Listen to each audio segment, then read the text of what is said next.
Bye Ohm's law V proportional to I।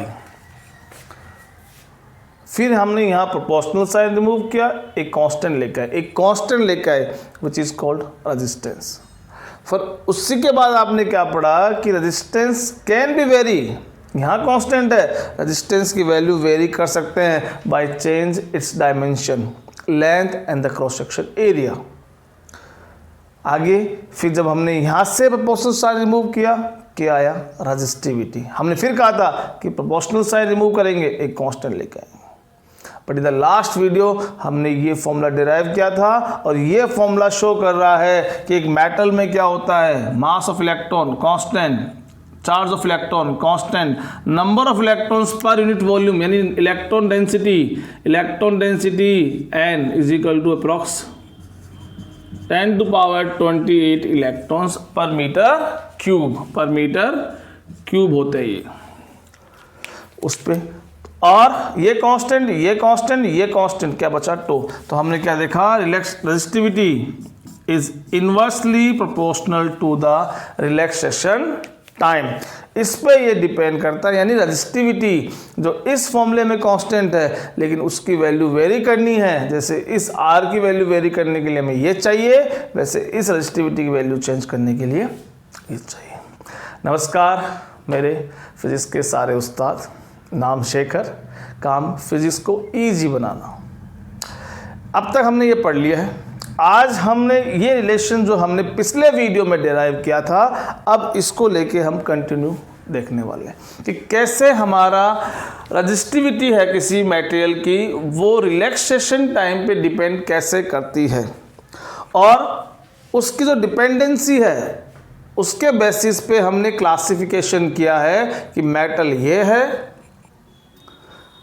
Semiconductor ये है और एलॉय ये है। ये हमारे 3 ग्राफ है एनसीईआरटी बुक में जिनको हम 1 बाय 1 डिस्कस करेंगे। तो देखो क्या डिफरेंस होने वाला है, रिलैक्सेशन टाइम क्या होता है, ये हमने पिछले वीडियो में पढ़ा है। तो पहले हम बात करते हैं मेटल्स में। मेटल्स की रेजिस्टिविटी को अगर आपको वेरी करवाना है तो इस फॉर्मूले का क्या रोल है। देखिए रिलैक्सेशन टाइम क्या था, थोड़ा सा और एक बार बताता हूं मैं आपको कि ये आपके मान लीजिए जहां जहां कोलिजन है वो पॉइंट्स को मैं शो कर रहा हूं। हमने कहा था कि मेटल्स के पास बहुत सारे फ्री इलेक्ट्रॉन्स होते हैं, थर्मल वेलोसिटी उनकी होती है, रूम के कारण रूम में वो लगातार क्या कर रहे हैं, हीट ले रहे हैं, लगातार दौड़ रहे हैं। बहुत सारे इलेक्ट्रॉन्स अगर दौड़ेंगे तो कोई उनका कंट्रोल नहीं है, तो उनके क्या होंगे, सबके रैंडम पाथ होंगे, कब कौन किससे टकरा जाए कुछ पता नहीं है। तो दे कोलाइड ईच अदर कंटिन्यूसली, ऐसा होता रहता है। तो मैं 2 इलेक्ट्रॉन में फोकस कर लेता हूँ। मान लो ये इलेक्ट्रॉन है जो कहीं से टकरा के इसके पास आया, एक इलेक्ट्रॉन ये, और एक इलेक्ट्रॉन में मान लेता हूँ जो टकरा के इसके पास आया। ठीक है, इनके पीछे की हिस्ट्री एक बार भूल जाओ, आगे का हिस्ट्री चेक करते हैं, उससे अपन रिलैक्सेशन टाइम निकालते हैं। तो अब यहाँ कोलिजन हुआ इनका, ये यहाँ कोलाइड हुआ, ये कोलाइड यहाँ हुआ, होने के बाद क्या होगा, इनकी डायरेक्शन चेंज, रैंडम डायरेक्शन, कोई भी डायरेक्शन ले लेगी। मान लो ये दोनों ही इस तरफ आ गए, ये इस तरफ कोलाइड हो गया और ये इस तरफ कोलाइड हो गया। अब ये दोनों आके यहाँ कोलाइड करेंगे, मान लो इस पॉइंट पे आके कोलाइड करेंगे। तो इनका कोलिजन, इसका फर्स्ट कोलिजन यहाँ, इसका सेकंड कोलिजन यहाँ, इसका फर्स्ट कोलिजन यहाँ, इसका सेकंड कोलिजन यहाँ। तो 2 सक्सेसिव कोलिजन के बीच का टाइम ही क्या होता है, रिलैक्सेशन टाइम। डेफिनेशन आपको बताई हुई है, the time between 2 successive collision of electron is known age relaxation time. इसका यहाँ से टाइम स्पेंड हुआ, दैट इज दिस, और इसका यहाँ से टाइम हुआ, लेट ये स्पेंड हुआ। आगे समझ में? तो 2 कोलिजन के बीच का जो टाइम है वो आपका रिलैक्सेशन टाइम हो गया। अब हम हमारे टॉपिक पे आता है। हमारा टॉपिक क्या है, ये अगर हमें मान लो रेजिस्टिविटी इंक्रीज करनी है किसी मेटल की, वो कैसे करेंगे, रिलैक्सेशन टाइम इन्वर्सली है। इन्वर्सली मतलब क्या होगा, अगर मैं रिलैक्सेशन टाइम डिक्रीज कर दूं तो मेरे मेटल की रेजिस्टिविटी बढ़ जाती है। ये हम चाहते नहीं हैं, हम ये नहीं चाहते, लेकिन हो जाता है। कैसे हो जाता है, तो जब भी करंट किसी कंडक्टर में फ्लो होती है, 10th क्लास में आपने पढ़ा है heating effect of electric current, current जब भी फ्लो होती है तो वो हीट डेवलप करती है। हीट डेवलप मतलब टेम्परेचर बढ़ता है, और टेम्परेचर बढ़ने से हम क्या देखेंगे कि रिलैक्सेशन टाइम डिक्रीज हो जाता है। कैसे डिक्रीज हो जाता है, यहाँ देखिए क्या होगा कि आपका फर्स्ट पोजीशन पे ये रहे, ये दोनों चले और ये यहाँ आए। मान लो यहाँ से यहाँ आते उनको 3 सेकंड लग गई, यानी दोनों का कोलिजन क्या होगा, नेक्स्ट कोलिजन कहाँ हुआ, 3 सेकंड बाद में एक दूसरे से हुआ। तो this is the relaxation time of this and this is the relaxation time of this electron, 3 second 3 second. तो रिलैक्सेशन टाइम तो क्या हुआ, दो कोलिजन के बीच का काउंट होगा, वो हमारा 3 सेकंड आ गया है, कोई डाउट नहीं है। लेकिन जब टेम्परेचर बढ़ेगा, हाई करंट फ्लो होगी, टेम्परेचर बढ़ेगा, टेम्परेचर बढ़ने से अगर मान लो किसी कंडक्टर में हीट दिया जा रहा हूँ, हीट देने का मतलब क्या हो रहा है, मैं हीट एनर्जी सप्लाई कर रहा हूँ, और वो हीट एनर्जी किसको जा रही है, वो हीट एनर्जी उन इलेक्ट्रॉन्स को जा रही है जिनके पास ऑलरेडी वेलोसिटी है। वेलोसिटी होने से ऑलरेडी उनके पास काइनेटिक एनर्जी है, वो काइनेटिक एनर्जी लेके वो दौड़ रहे हैं, और आपने उनको और एनर्जी सप्लाई कर दी तो वो और तेज दौड़ेंगे, और तेज दौड़ेंगे। तो दोबारा से आ जाओ, दोबारा से उनको यहाँ भेज दो, चलो भाई अपने जगह, हाँ अब हम आपको और ज़्यादा एनर्जी दे के भेजते हैं। अब वो दोनों इलेक्ट्रॉन्स इस केस में आएंगे तो ऐसे आएंगे और ऐसे आगे टकराएंगे। पहले वो ऐसे आए थे, आपने टेम्परेचर बढ़ाया, उनको हीट एनर्जी दी, उनसे एनर्जी कन्वर्ट हुई किस में, काइनेटिक एनर्जी की फॉर्म में। मास तो वेरी करता नहीं है, वेलोसिटी है, वेलोसिटी उनकी इंक्रीज हुई। अब वही डिस्टेंस वो अब पहले 3 सेकंड में कवर कर रहे थे, टेम्परेचर बढ़ने से वो अब 1 सेकंड में ही मान लो कंप्लीट कर लेंगे। 1 सेकंड में, यानी अब इनका टो जो पहले 3 सेकंड था, अब कितना हो गया, 1 second. What you done decrease in decrement in relaxation time, आपने रिलैक्सेशन टाइम को डिक्रीज कर दिया। और once your relaxation time decrease, your resistivity increase, आपकी रेजिस्टिविटी इंक्रीज। क्यों इंक्रीज हो गई, अरे भैया एक ब्लॉक ले लीजिए, इसमें इलेक्ट्रॉन्स दौड़ रहे हैं, मान लो 5 सेकंड आपने टाइम लिया, ये इलेक्ट्रॉन्स दौड़ रहे हैं, 5 सेकंड में इलेक्ट्रॉन्स टकरा रहे हैं। 5 सेकंड में आपने देखा कि 200 बार कोलिजन हुआ। कितनी बार हुआ, 200 बार कोलिजन हुआ। अब आप क्या करोगे, टेम्परेचर बढ़ाओगे। टेम्परेचर बढ़ाने से क्या होगा, उनके पास हीट एनर्जी जाएगी, उससे क्या होगा कि अब उनकी वेलोसिटी बढ़ जाएगी। अब उसी 5 सेकंड में, जब पहले वो 200 कोलिजन कर रहे थे, अब उनका कोलिजन की फ्रीक्वेंसी क्या हो जाएगी, बढ़ जाएगी। अब उसी 5 सेकंड में वो बहुत तेज तेज दौड़ेंगे, यानी बहुत बार उनका कोलिजन होगा। Collision is what, basic cause of resistance. याद कर लीजिए क्या था, कोलिजन ही क्या है, बेसिक कॉज है किसका, रेजिस्टेंस का। यानी कोलिजन कब बढ़े, जब आपने टेम्परेचर बढ़ाया। टेम्परेचर बढ़ने से क्या हुआ, कोलिजन के बीच का टाइम कम हो गया, टाइम कम यानी रिलैक्सेशन टाइम कम हो गया। क्या बढ़ गया, रेजिस्टिविटी बढ़ गई। ठीक है, तो इस तरह से हम ये देख सकते हैं कि मेटल्स में क्या होगा, when you increase the temperature your resistivity also increase, resistivity is also increase and that is non linearly. तो अब अगर मैं आपसे ड्रॉ करवाऊं ग्राफ किस किस के बीच का, रेजिस्टिविटी और टेम्परेचर, मेटल्स के लिए ड्रॉ करा रहा हूं, मेटल्स के लिए, क्योंकि टेम्परेचर बढ़ाओगे आपने देखा रिलैक्सेशन टाइम कम हो जाता है, क्योंकि वो तेज तेज दौड़ते हैं, कम टाइम में कोलिजन करेंगे तो क्या होगा, रेजिस्टिविटी बढ़ जाएगी। तो एक तरह से टेम्परेचर और रेजिस्टिविटी देखिए दोनों इंक्रीज हो रहे हैं, ये इंक्रीज, ये डिक्रीज, ये इंक्रीज, यानी इनका डायरेक्ट रिलेशन देखो तो दे आर डायरेक्टली, लेकिन इनका जो ग्राफ आता है वो कुछ ऐसा आएगा, नॉन लीनियरली, क्योंकि टेम्परेचर जैसे जैसे बढ़ता जाएगा रेजिस्टिविटी नॉन लीनियरली इंक्रीज होगी, उससे क्या होगा, ये ग्राफ कुछ ऐसा जाएगा, न कि स्ट्रेट लाइन आएगा। तो इसका मतलब क्या हुआ, इसका मतलब ये हुआ कि इतने इलेक्ट्रॉन्स हमारे पास मेटल में होने का फ़ायदा तो हमने देखा, अब नुकसान भी हमने देख लिया। क्योंकि ज़्यादा इलेक्ट्रॉन्स होंगे तो जब वो दौड़ेंगे रैंडम तो ज़्यादा कोलाइड करेंगे हाई एनर्जी पे, हाई टेम्परेचर पे, जिससे हमारी रेजिस्टिविटी बढ़ जाएगी और कंडक्टर अब एक अच्छा कंडक्टर नहीं रहेगा, वो करंट को डिक्रीज करना शुरू कर देगा। ठीक है, अब ये है। एक हमारे पास सेमीकंडक्टर और है। देखिए चैप्टर नंबर 14 आएगा, चैप्टर नंबर 14 हम पढ़ेंगे एनसीईआरटी का सेमीकंडक्टर लेके, वहां थोड़ा उल्टा बिहेवियर होता है। एक्चुअली सेमीकंडक्टर के पास हमारे पास नंबर ऑफ फ्री इलेक्ट्रॉन जो n है यहाँ पे फॉर्मूले में, ये जो n है वो कम होते हैं या बिल्कुल ना होते हैं। लेकिन अगर उनको हीट दी जाए, उनका टेम्परेचर बढ़ाया जाए, तो क्या होता है, वो इलेक्ट्रॉन्स जो केवल बाउंड है कहाँ पे, अपने एटम में, उन एटम के इलेक्ट्रॉन्स को हम हीट देके वहाँ से फ्री कर लेते हैं। यानी वहाँ क्या होगा, वहाँ आपके पास फ्री इलेक्ट्रॉन्स कम है या नहीं है, उस केस में क्या होगा, आप हीट देके इन n की वैल्यू इंक्रीज कर रहे हो। क्या कर रहे हो, उन n की वैल्यू इंक्रीज कर रहे हो, और n की वैल्यू इंक्रीज होगी तो सीधा दिख रहा है यहाँ पे रेजिस्टिविटी डिक्रीज होगी। यानी अब सेमीकंडक्टर में कंडक्टर के कंपैरिजन में उल्टा बिहेवियर होगा।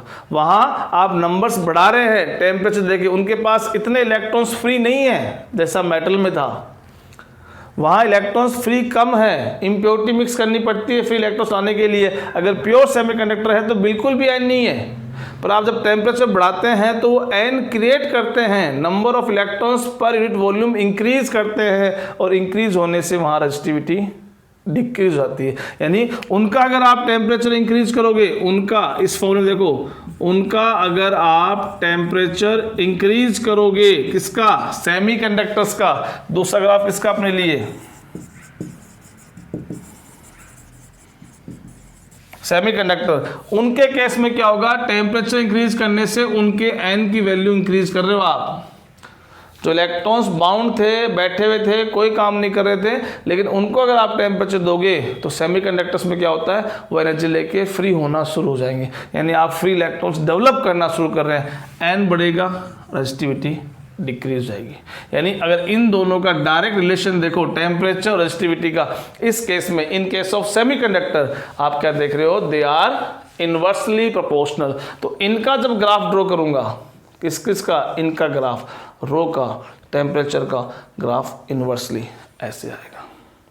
आगे समझ में, चलिए तीसरा हमारा जो एनसीईआरटी में एक ग्राफ और है, वो किसको है, एलॉय को लेके है। एलॉय हमने क्या देखा, जैसे मैंने एक प्योर मेटल ले लिया, एक प्योर मेटल ले लिया, और एक क्या ले लिया, एक एलॉय ले लिया। एलॉय समझते हो ना, mix up of more than one material, one metal, ठीक है, वो मिक्सअप होता है उनका, नाइक्रोम हो गया, कॉन्स्टेंटिन हो गया, मैग्नीन हो गया, ये क्या है, सब एलॉय हैं।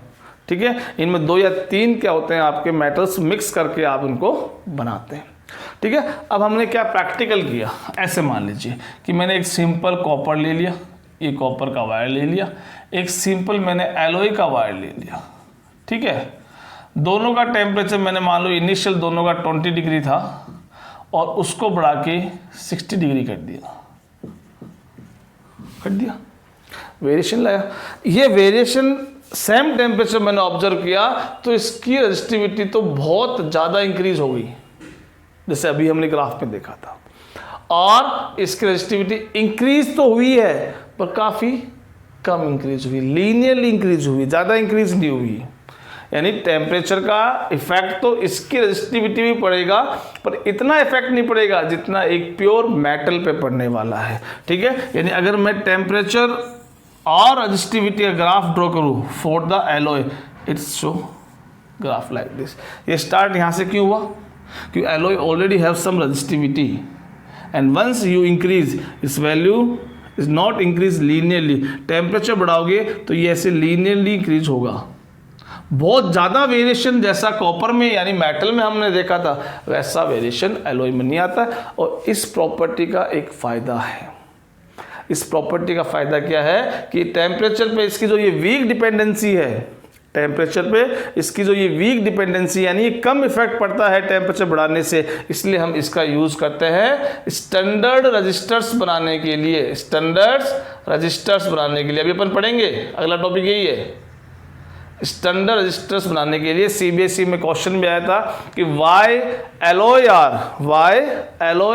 Are use to made standard resistors. Standard resistors बनाने के लिए एलॉय का क्यों यूज करते हैं? Because they show less temperature dependency, उनकी डिपेंडेंसी टेम्परेचर पे कम होती है। That's why we use this alloy as a standard resistors. तो ये अपन ने टेम्परेचर डिपेंडेंसी 3 चीज की देख ली है, metal, semiconductor and alloy. Graph generally पूछते रहते हैं, ड्रॉ करने होते हैं, ठीक है। अब हम आते हैं रजिस्टर्स पे। जैसे हमने देख लिया है कि रजिस्टर्स का यूज कैसे करेंगे। यस, तो कलर कोड पढ़ेंगे अपन रजिस्टर्स के बारे में। पहले वो बताना मैं भूल गया कि देखो टेम्परेचर बढ़ाने से रेजिस्टिविटी बढ़ जाती है। मेटल्स की बात करें तो उनका एक फॉर्मूला है, अपने बुक में वो डिस्कस कर लेते हैं।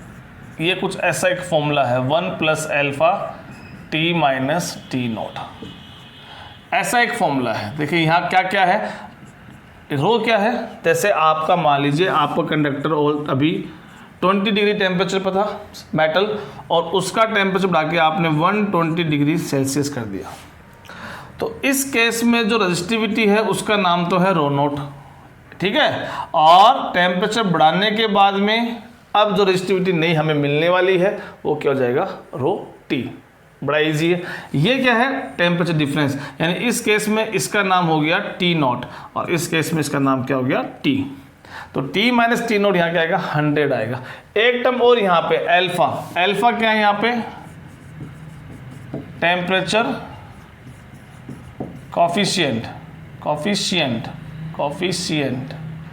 हम भूल गए स्पेलिंग, कॉफिशिएंट कंटिन्यूसली देता हो जाता, फटाफट लिखना पड़ेगा तब तो आ जाएगी। कॉफिशिएंट, आई होप सही है ये, कॉफिशिएंट CIENT, माफ़ कीजिएगा स्पेलिंग थोड़ी गड़बड़ है मेरी। तो ये टेम्परेचर कॉफिशिएंट है, ठीक है, कॉफिशिएंट टेम्परेचर ही। ये क्या शो कर रहा है, इसको थोड़ा फिजिकली समझिए कि टेम्परेचर कॉफिशिएंट है क्या। मेरे पास मान लीजिए 2 चीज़ें हैं, ठीक है, एक कॉपर है एक एल्यूमिनियम है, दोनों मेटल ले लिए मैंने, प्योर मेटल ले लिए। दोनों का अगर मैं सेम टेम्परेचर मान लो इंक्रीज करता हूँ 20 से 120, दोनों का टेम्परेचर डिफरेंस में डेल्टा T, यानी दोनों का जो टेम्परेचर डिफरेंस कितना लाया, इसका भी 100 डिग्री और इसका भी 100 डिग्री।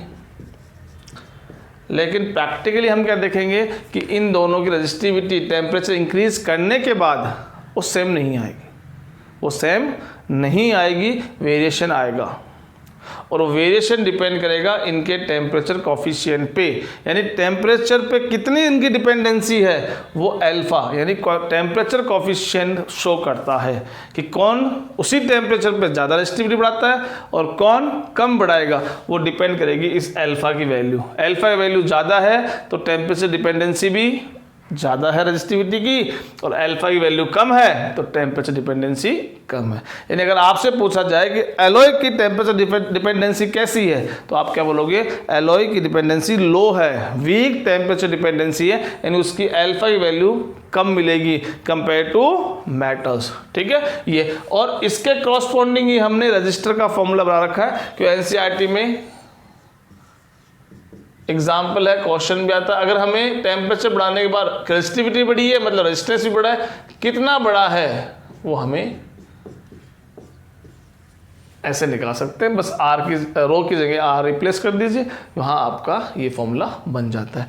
टेम्परेचर कॉफिशिएंट की देखो वैल्यू यहाँ से निकाले अपन, और इसकी यूनिट भी देखें तो देख लेते हैं। ये फॉर्मूला भी कई बार काम आता है। देखिए कैसे करेंगे, यहाँ पे इस वाले फॉर्मूले से आ जाइए। इस वाले फॉर्मूले से मैंने इसको भेज दिया तो ये rho T divide by rho not आ गया। इधर 1 + अल्फा T - T0। अब इसको उधर भेज दीजिए, 1 को उधर ले आइए तो देखो अल्फा T - T0 तो यहाँ था ही, और rho T upon rho not, और ये माइनस का 1 इधर आ गया। माइनस का 1 आ गया तो आप क्या करोगे, एलसीएम लोगे। आपने रो नॉट एलसीएम लिया तो यहाँ पे rho T minus rho not आया। अल्फा निकालना है तो इसको भी डिवाइड में भेज दो, इसको मैंने डिवाइड में भेज दिया 1 अपॉन, या इसको यही मल्टीप्लाई कर दीजिए, ये लीजिए यहाँ पे रो नोट है ना अपना, इस रो नोट के साथ t माइनस टी नोट्स को मल्टीप्लाई कर दीजिए, ठीक है। ये हमारा अल्फा का। तो यहाँ से अगर अपन इस अल्फा की SI यूनिट देखें तो ये क्या है, रो है रेजिस्टिविटी डिवाइड बाय रो, रो से रो कैंसिल, 1/10 टेम्परेचर बचेगा तो इसकी यूनिट क्या जाएगी केल्विन इनवर्स, ठीक है, या हम बोल दो डिग्री सेल्सियस इनवर्स हो जाएगी, ठीक है। ये कोई भी अपनी यूनिट बना सकते हैं। चलिए अब हम हमारे टॉपिक पे पढ़ते हैं कि देखो रजिस्टर्स दो तरह के होते हैं, क्योंकि रजिस्टर्स हम सर्किट में लगाते हैं, ज़रूरी भी होते हैं कि कई बार हम करंट को किसी सर्किट किसी पार्ट में ज़्यादा फ्लो करना चाहते हैं, किसी में कम फ्लो करना चाहते हैं, तो उसमें हम क्या देख रहे हैं कि कैसे रजिस्टर्स बनाएं। अपने NCERT अकॉर्डिंग हमारे जो नोट्स में बुक में है वो दो तरह के रजिस्टर है, एक तो वायर बाउंड और एक आपका कार्बन, ठीक है। आइए पहला कौन सा है आपका पहला है वायर बाउंड रजिस्टर। ये सिंपल हम यूज करते हैं कि अभी हमने क्या पढ़ा है, एलॉय पढ़ा है ना। एलॉय में हमने क्या पढ़ा है कि एलॉय की टेम्परेचर डिपेंडेंसी कम होती है, तो उसको हम एज ए स्टैंडर्ड रजिस्टर्स में यूज़ करते हैं। तो इसमें सिंपल कुछ नहीं करते हैं। जैसे मान लो कोई भी आपने एक इंसुलेटर ले लिया और एक वायर ले लिया एलॉय, ठीक है, नाइक्रोम, कॉन्स्टेंटिन, मैग्नीन, और उसको इस पर वाउंड कर दो, ठीक है। ऐसे सिंपल रख लो, सिंपल उसकी वाइंडिंग रखो, ऐसे उसको वाइंडिंग करके रखो। ये एलॉय का बना हुआ है। अब हमने पढ़ा है कि रेजिस्टेंस किस पे डिपेंड करता है, लेंथ पे। अब जितना ज़्यादा रेजिस्टेंस आपको चाहिए वैसे अकॉर्डिंग आप उसके नंबर ऑफ टर्न्स इंक्रीज कर दो, नंबर ऑफ टर्न्स इंक्रीज करना, लेंथ इंक्रीज करना, रेजिस्टेंस इंक्रीज करना। तो ऐसे हम उसके इंक्रीज कर सकते हैं। जनरली ये एलॉय के बने होते हैं और इनका जो रेजिस्टेंस की रेंज है वो फ्यू हंड्रेड ओम्स तक ही होती है, ज़्यादा इनकी हाई रेंज रजिस्टर्स की नहीं होती है। अब हमें हाई रेंज रेजिस्टेंस चाहिए, वो हम बनाते हैं कार्बन से। किससे बनाते हैं, कार्बन से। उसका नाम हो जाता है कार्बन रजिस्टर्स। ये कार्बन के बने होते हैं। सबसे बड़ी बात ये क्या होते हैं, हाई रेंज के होते हैं। कैसे होते हैं, हाई रेंज के होते हैं और कॉमर्शियली बहुत ज़्यादा यूज़ होते हैं। कॉमर्शियली आप इनको देखोगे, आपके घर में कॉमर्शियली आपके घर में क्या होगा, अगर आप घर में कोई भी इलेक्ट्रॉनिक डिवाइस टूट जाती है तो उसमें छोटे छोटे आप देखोगे रजिस्टर्स मिलेंगे आपको, ठीक है। कॉमर्शियल जनरली इनका यूज़ होता है। तीसरी चीज़, ये इनएक्सपेंसिव होता है, इनकी इतनी कॉस्ट नहीं होती है, इतने महंगे नहीं होते हैं, इनएक्सपेंसिव होते हैं। और सबसे बड़ी चीज़, ये साइज में छोटे होते हैं, स्मॉल इन साइज का एक फ़ायदा तो क्या हो गया कि इनको फिट करने में इलेक्ट्रॉनिक डिवाइसेस में हमें ज़्यादा स्पेस नहीं चाहिए, उससे हमारी डिवाइसेस छोटी रहेगी। लेकिन एक चीज़ क्या है कि साइज़ इनकी छोटी होने से, तो ये कितने ओम का है उसको यहाँ लिखना पड़ेगा। अब साइज़ छोटी होने से क्या होता है, लिखने में थोड़ी सी प्रॉब्लम आती है, उसको मेंशन करने में प्रॉब्लम आती है कि ये पर्टिकुलर रजिस्टर्स कितने ओम का है। अब उसका सॉल्यूशन हमने क्या निकाला है, उसका सॉल्यूशन हमने ये कार्बन कलर कोड निकाले हैं, ठीक है। इन कार्बन कोड की हेल्प से हम उस रजिस्टर्स की वैल्यू पता करते हैं, ठीक है। कैसे पता करते हैं, देखिए अभी अपन स्टार्ट करते हैं कार्बन कोड रजिस्टर्स। तो समझ में आ गया। वायर बाउंड तो हमारा क्या होता है, सिंपल एलॉय से बने होते हैं। सिंपल किससे बने होते हैं, एलॉय से बने होते हैं। जितनी लेंथ आप लोगे उतना रेजिस्टेंस बन जाएगा। जनरली ये फ्यू हंड्रेड ओम तक ही हम इनको डिजाइन करते हैं। अगर हमें हाई रेंज के चाहिए तो हम कार्बन रजिस्टर्स यूज करते हैं, जो कॉमर्शियली काफ़ी यूज होते हैं, सस्ते होते हैं, साइज में छोटे होते हैं, इसलिए उनका यूज करते हैं। अब देखो कार्बन कोड रजिस्टर्स को अपन थोड़ा और समझते हैं, क्योंकि इसमें क्वेश्चंस भी आते हैं, CBSE हो चाहे RBSE हो। देखिए ये कुछ सिलेंड्रिकल शेप के होते हैं, जनरली कुछ ऐसा ये शेप आप देखोगे इनकी। सिंपल आप सर्च करोगे तो आपको यूट्यूब पे या गूगल पे इमेजेस सर्च करोगे तो वहाँ मिल जाएगा। इसमें क्या होते हैं, इनका कनेक्शन तो ये हो गए, इनके टर्मिनल्स तो ये हो गए। अब इनमें ये स्ट्रिप्स होती है, 4 स्ट्रिप्स यूज होते हैं, ठीक है। ऐसे कलर की स्ट्रिप्स होगी, किसकी होगी, कलर्स की होगी। कलर्स इनमें से हम सेलेक्ट करते हैं और कलर के बेसिस पे ही हम उसका रेजिस्टेंस पता कर सकते हैं, अगर हमें कलर कोड ध्यान में हो। तो देखिए इसका पैटर्न क्या है, क्या प्रोसेस है। आपको चलना है राइट साइड से, राइट साइड चलना है, ठीक है। जैसे ये टेबल है वैसे चल रहा है, यानी राइट साइड का जो कलर होगा वो आपको टॉलरेंस बताएगा। क्या होती है टॉलरेंस मैं बताऊंगा अभी। फिर उसके बाद क्या आएगा मल्टीप्लायर, ये कलर जो है वो मल्टीप्लायर बताएगा आपको। क्या होता है मल्टीप्लायर ये बताएंगे। ये आपकी सेकंड डिजिट बताएगी और ये आपका फर्स्ट डिजिट बताएगा।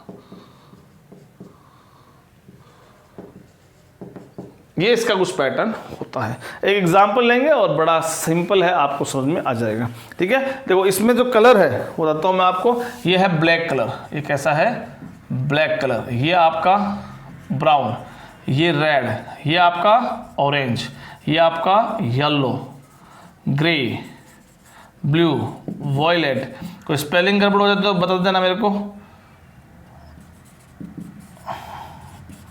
गोल्ड, सिल्वर, ये आपके सारे कलर्स हैं। देखो याद करना सिंपल है, वैसे सबके स्कूल में ये बताया जाता है और एक सीक्वेंस अपन याद करते हैं। वो सीक्वेंस क्या है कि दैट बी रॉय यानी एक आदमी का नाम हो गया B Roy of great Britain having very good wife.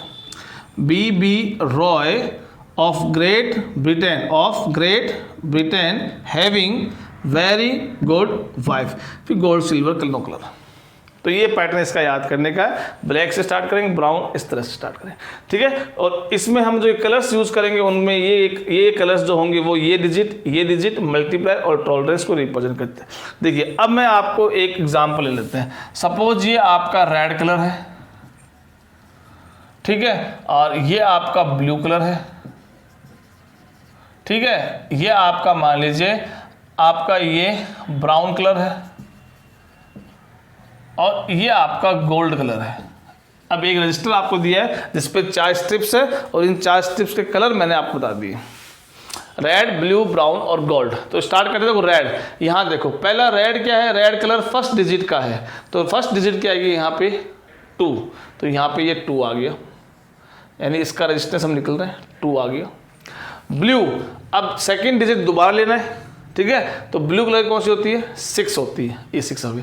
ये 2 डिजिट्स अपने पास आ गई। अब मल्टीप्लायर आएगा, तो मल्टीप्लायर देखो आप पे कौन सा है ब्राउन में कितना आता है 10 टू पावर 1, कितना आ गया 10 टू पावर 1। अब टॉलरेंस गोल्ड आया है 5, गोल्ड कितना है 5%, तो मैं क्या लिखूंगा इसको कंप्लीट करने के लिए ±5%। ये इस रजिस्टर की वैल्यू है। अगर हम देखो तो इसको मैं ऐसे लिख सकता हूँ 260 इंटू 5 ±5%, ±5% ये टॉलरेंस है। इसका मीनिंग क्या है कि आज जो आपने बताया है वो 260 ओम एग्जैक्ट नहीं है, हो सकता है उसकी वैल्यू 5% तक ज़्यादा हो, 5% तक कम हो, यानी हम इनमें टॉलरेंस 5% की है, 5% की एरर मिल सकती है, ऐसे बोल सकते हो आप। 260 एग्जैक्ट नहीं है, हो सकता है ये 5% ज़्यादा हो, 260 का 5% कितना होता है उतना ये ज़्यादा हो सकता है, और 260 का 5% तक ये कम भी हो सकता है, यानी -5%, 260 +5%, ये इसकी रेंज मिल जाएगी। इस रेंज में ये रजिस्टर हमें मिल सकता है। ऐसे हम कलर कोडिंग यूज करते हैं और एग्जाम्पल्स आप करोगे आपको समझ में आ जाएगा। ठीक है, ये आपका कार्बन कलर कोड है। ठीक है, बड़ा इंटरेस्टिंग टॉपिक है पर इसमें क्वेश्चंस ज़्यादा नहीं आते हैं। लिमिटेशंस ऑफ ओम्स लॉ है, ये अपना भी टॉपिक है एनसीईआरटी में। ठीक है, इसमें 3 ग्राफ और डिस्कस कर लेते हैं। यानी लिमिट ओम्स लॉ की कुछ भी लिमिटेशंस है, ये नहीं है कि हर बार आप V बढ़ाते तो I बढ़ता रहेगा उसी प्रोपोर्शनल में, उस प्रोपोर्शनल में नहीं बढ़ता है, कुछ यहाँ पे चेंजेस आ जाते हैं। ठीक है, उसके 3 ग्राफ है। पहला देखो यहाँ पे क्या है, ये ग्राफ आपको मिलेगा V प्रोपोर्शनल टू I, आपने पढ़ा है ओम्स लॉ। V के साथ I इंक्रीज हो रही है, चल रहा काम, कोई दिक्कत नहीं आ रही। लेकिन अभी हमने पढ़ा है कि अगर टेम्परेचर बढ़ जाता है, टेम्परेचर कब बढ़ जाता है, जब करंट आपकी फ्लो हो रही है, ज़्यादा करंट फ्लो होगी तो ज़्यादा हीट डेवलप होगी, ज़्यादा हीट डेवलप होने से अब क्या होगा, रेजिस्टिविटी बढ़ जाती है। रेजिस्टिविटी बढ़ना मतलब करंट का स्लो होना। तो अब क्या होगा, ये ग्राफ जो लीनियर चल रहा था, जिसकी स्ट्रेट लाइन ऐसे होनी चाहिए थी, लेकिन at high temperature high current ये अपनी लीनियर लाइन छोड़ देगा और कुछ ऐसे बिहेव करना शुरू कर देगा, यानी नॉन लीनियरली बिहेव करना शुरू कर देगा।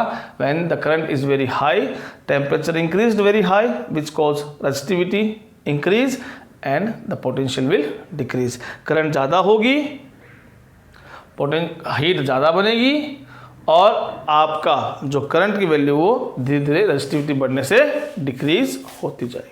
ठीक है, एक तो ये लिमिटेशन, यानी ओम्स लॉ यहाँ पे फॉलो नहीं हो रहा, इसके बाद ओम्स लॉ फॉलो नहीं हो रहा। दूसरा, आप V अप्लाई कर रहे हैं, I बढ़ा रहे हैं। आपने मान लीजिए V आपने 2 वोल्ट अप्लाई किया, करंट आपकी मान लो 3 एम्पियर फ्लो हो रही है, फिर आपने V 4 वोल्ट कर दिया, आपकी करंट 6 एम्पियर हो गई। चलो ठीक है, कोई बात नहीं।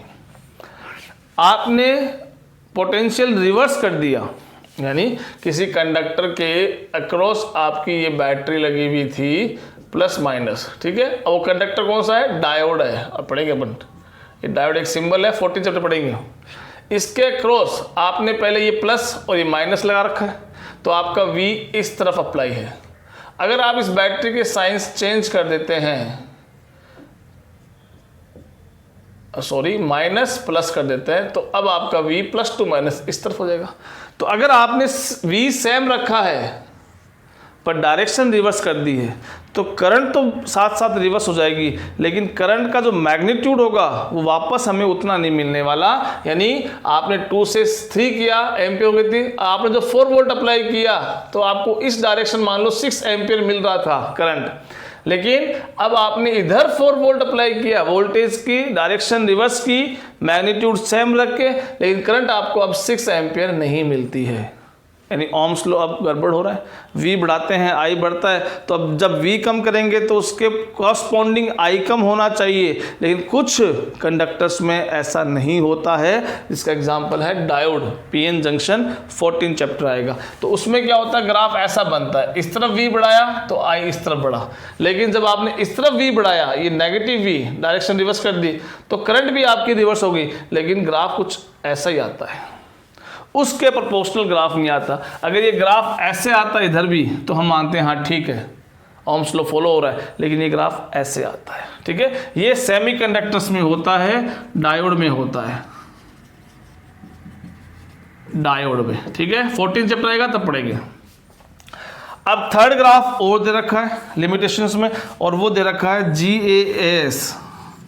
ये भी एक कंडक्टर है, सेमीकंडक्टर का एलॉय है, एलॉय मतलब कंपाउंड सेमीकंडक्टर बोल सकते हो आप। और इसका ग्राफ कुछ ऐसे चलता है।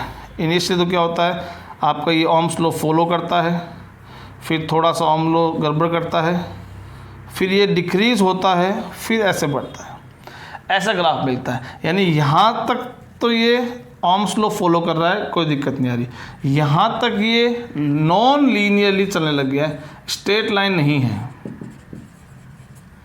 और उसके बाद देखो यहाँ से यहाँ तक, यहाँ से यहाँ तक आप ऑब्जर्व कर रहे हो, आपका V इंक्रीज हो रहा है, लेकिन I अब डिक्रीज होना शुरू हो जाती है। इसको हम क्या बोलते हैं, नेगेटिव रेजिस्टेंस। नेगेटिव रेजिस्टेंस का मीनिंग ये मत समझना कि यहाँ पे रेजिस्टेंस -3 ओम है, -6 ओम है, -8 ओम, ऐसे नहीं। मतलब क्या हो रहा है, V बढ़ने के साथ करंट डिक्रीज हो रही है, इंक्रीज होनी चाहिए। ठीक है, इसलिए हम इसको नेगेटिव रेजिस्टेंस बोलते हैं। ये हमारे 3 graph limitations of Ohm's law में गिवन है हमारे सिलेबस में, NCERT के अंदर। ठीक है, तो अब इसमें क्या हो गया कि एक चीज़ समझ में आई कि देखो ये जो हमने 3 एग्जाम्पल लिए हैं वो ओम्स लॉ को फॉलो नहीं कर रहे हैं, ओम्स लॉ को फॉलो नहीं कर रहे। ये यहाँ फॉलो नहीं कर रहा, ये यहाँ फॉलो नहीं कर रहा, और ये यहाँ फॉलो नहीं कर रहा। इसका मतलब ये ओम्स लॉ को फॉलो नहीं करते हैं, तो इनका नाम क्या होता है, नॉन ओमिक कंडक्टर्स। और जो बेचारे ओम्स लॉ को फॉलो कर लेते हैं, जो ओम्स लॉ के अकॉर्डिंग चलते हैं, उसको फॉलो करते हैं, उसका नाम क्या हो जाता है, ओमिक कंडक्टर्स। तो ये डेफिनेशन ध्यान रखना, those conductors which obey ohm's law known as ohmic conductor, और बड़ा सिंपल है, जो ओम्स लॉ को फॉलो नहीं करता है वो नॉन ओमिक कंडक्टर्स बन जाता है। ठीक है, ये कुछ छोटे छोटे टॉपिक्स थे हमारे एनसीईआरटी में, वो हमने 1 बाय 1 डिस्कस कर लिए हैं। अब हम रजिस्टर्स के कॉम्बिनेशंस पे आएंगे, तो अगले वीडियो में मिलेंगे कुछ और टॉपिक जो अपने 3rd चैप्टर का है। बड़ा चैप्टर है पर इंपॉर्टेंट और इंटरेस्टिंग है। ठीक है, तो नेक्स्ट वीडियो में हम मिलते हैं, रजिस्टर्स के कॉम्बिनेशंस को लेके आते हैं, ईएमएफ पढ़ेंगे, किरचॉफ्स लॉ पढ़ेंगे, potentiometer, meter bridge, Wheatstone bridge, बहुत सारी चीज़ें हैं पढ़ने को, वो पढ़ेंगे। ठीक है, तब तक थैंक यू सो मच।